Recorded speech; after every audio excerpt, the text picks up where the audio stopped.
अस्सलाम वालेकुम, मैं हूं हर्बलिस्ट मोहम्मद अली।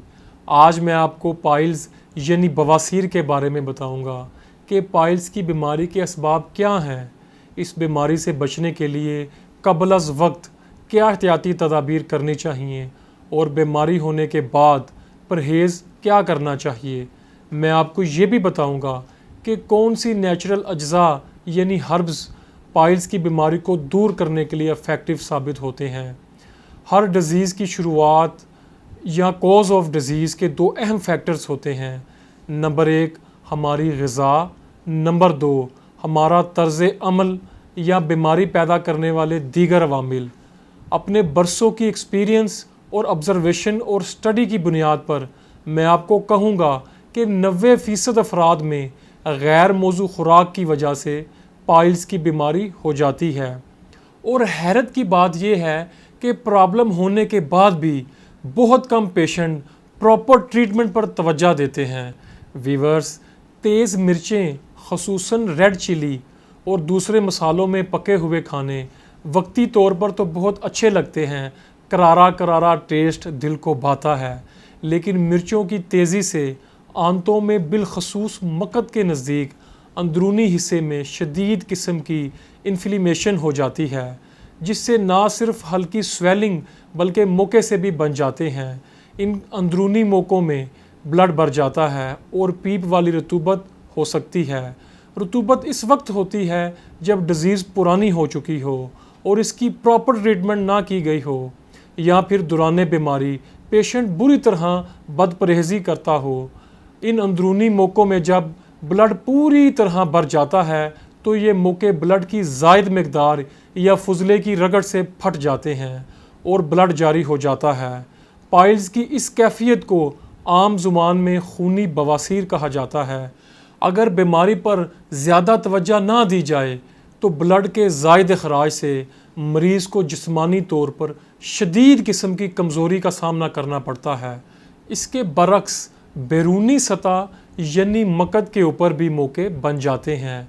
ये कई किस्म के होते हैं, इनमें बाज़ बहुत सख्त और बाज़ बहुत नरम होते हैं, जिनमें हल्का हल्का ब्लड या लेज़दार रतूबत भी हो सकती है। ये मोके अमूमन गुच्छों की शक्ल में होते हैं, लेकिन बाज़ पेशेंट को 2 या 4 मोके भी होते हैं। पाइल्स की 2 किस्में ही तकलीफ़ देह होती हैं और पेशेंट के लिए परेशान कुन होती हैं। पाइल्स की हालत में पेशेंट के लिए उठना, बैठना और किसी महफिल में फंक्शन को अटेंड करना भी मुश्किल और बाइस दुश्वारी बन जाता है। पेशेंट को हर वक्त दर्द, जलन, चुभन और तकलीफ़ सी महसूस होती है। बैठने से बैरूनी मोके दबते हैं जिससे दर्द होता है, या फिर मोके छिल जाते हैं।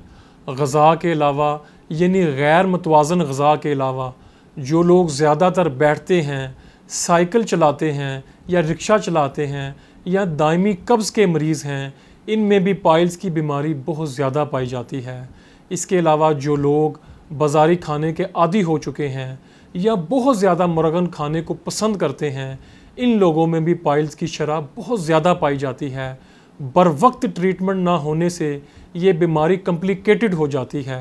मोकों की जड़ें गहरी होती चली जाती हैं और अंदरूनी मोकों के ज़ख्म बनने लगते हैं। यही वजह है कि बाज़ लोग सर्जरी करवाने के बाद भी यानी ऑपरेशन करवाने के बाद भी ठीक नहीं होते, या ऑपरेशन करवाने के कुछ अर्सा बाद मोके दोबारा बनना शुरू हो जाते हैं। पाइल्स के मरीज़ों को मिर्च मसाले वाली ग़िज़ा, गाय और बकरे का गोश्त, नान, हलीम, निहारी, सिरी पाए और ऐसी ही स्पाइसी और शकील ग़िज़ा से मुकम्मल तौर पर परहेज़ करना चाहिए। जिन पेशेंट को मोको वाली पाइल्स की बीमारी है वो ज़्यादा देर बैठने की आदत तर्क कर दें और जब भी बैठना चाहें तो वो कुशन वगैरह इस्तेमाल करें जो कि दरमियान से खाली होता है और ख़ुसूसन पाइल्स के पेशेंट के लिए बनाया जाता है।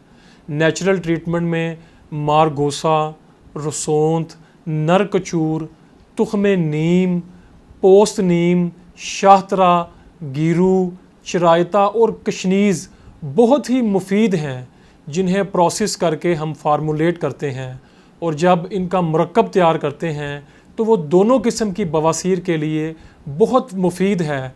वीवर्स, हमने ऐन तिब्बी असूलों के मुताबिक इन नेचुरल अज्जा को प्रोसेस करने के बाद कुछ ख़ास किस्म के मरकबात तरतीब दिए हैं जो मकद के अंदरूनी मोकों समेत बैरूनी मोकों को और उनकी रूट्स को भी ख़त्म कर देते हैं, जिससे मोके बनने या बढ़ने का अमल रुक जाता है और मोके खुद ब खुद खुश्क होकर जड़ जाते हैं।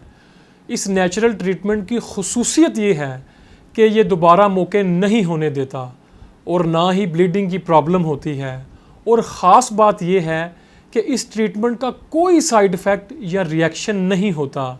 जो लोग पाइल्स के लिए सर्जरी भी करवा चुके हैं और ठीक नहीं हुए, वो इस नेचुरल ट्रीटमेंट को ज़रूर आजमाएं। इंशाअल्लाह इनकी ये प्रॉब्लम हमेशा के लिए ठीक हो जाएगी। पाइल्स या किसी ऐसी बीमारी के हवाले से आपको हमारी गाइडेंस चाहिए तो आप हमसे बराह रास्त मिल भी सकते हैं, या हमारे फ़ोन नंबर्स वगैरह स्क्रीन पर आ रहे हैं, आप हमसे रब्ता कर सकते हैं। मैं आपकी खिदमत के लिए हाजिर हूँ। मैं आपको भरपूर तिब्बी रहनुमाई फराहम करूँगा। इसी के साथ अपने हर्बलिस्ट मोहम्मद अली को इजाज़त दीजिए। अल्लाह हाफिज़।